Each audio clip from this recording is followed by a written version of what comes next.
From sliding down the side of a pyramid, to hunting a target amidst the madness of a sandstorm, to casually walking through beautifully recreated historical settings like the Library of Alexandria, Assassin's Creed Origins is a story full of secrets worthy of Egypt's last royal protector, Bayek of Siwa.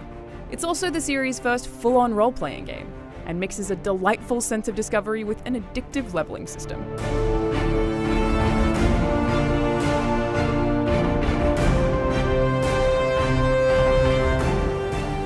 I spent 30 hours finishing the main campaign, which took me just over half of the expansive and beautiful map.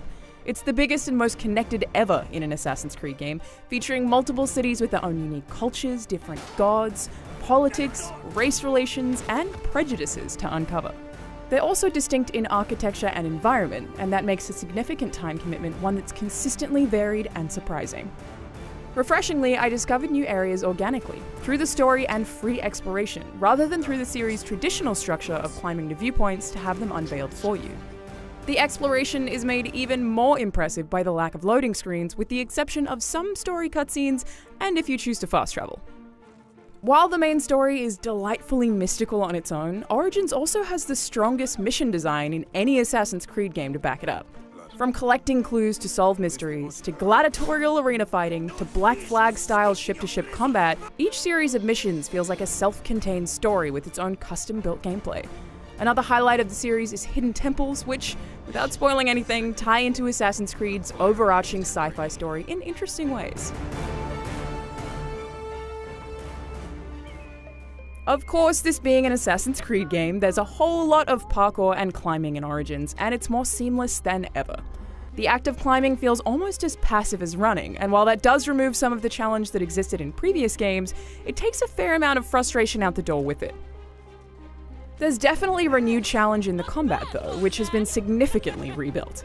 Having to know when to block, when to dodge, and when to parry creates a whole lot more thoughtful tension than has existed in previous games, and there's a fair amount of enemy variety. You also have the ability to lock on to one specific target at a time, which only made stealth segments more precise, but swapping between targets unfortunately didn't work reliably while brawling in a larger group. Then there are weapons, which vary in type, rarity, and effect as part of a proper loot system. Once I'd picked them up and learned their uses, I always kept 3 different bow types handy to swap between, and having those kinds of choices always helped with boss fights and tougher enemies. It's a constant decision-making process, and the combat is much richer for it.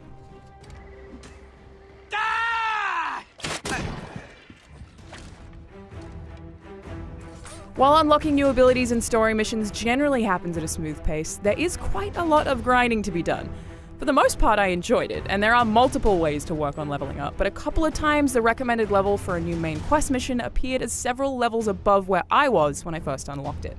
This stymied progress can be a little frustrating, especially when you have to do some low-level side quests for smaller rewards to level up because you can't find any at your level. That said, one of my favorite things to do is infiltrate high-level fortresses. For me, the biggest appeal of Origins' introduction of the level system is in that optional, self-induced challenge. On the other hand, finding a legendary weapon isn't as dramatic as it is in a game like Destiny 2. These legendaries are easy to come by in main story quests, and their effects just aren't that different to regular weapons. Most just boost your damage, so there are no real trade-offs. Decisions for clothing and mounts are even easier to make since they're purely aesthetic, and there are limited choices, unless you opt to buy more as part of Origin's microtransaction system. On the topic of microtransactions, maps revealing all of the collectible locations and most of the outfits and mounts are locked behind Helix coins, which you can only buy with real-world money. Things like supplies and money can be purchased too, but those are easy enough to find in Origins' Egypt through hunting or other fun side activities that it'd kind of be a waste to spend money on them. As for performance, I did have some minor issues with environments popping in and more bugs than the average Assassin's Creed game, but it should be mentioned that Ubisoft says some additional fixes will come in the Day 1 patch. As a hottie.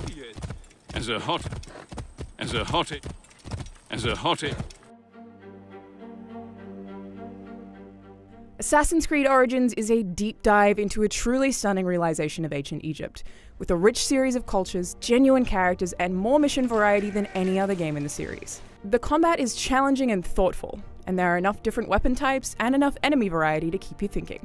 The RPG elements encourage challenges of their own, and even despite a handful of bugs, I desperately want to keep playing.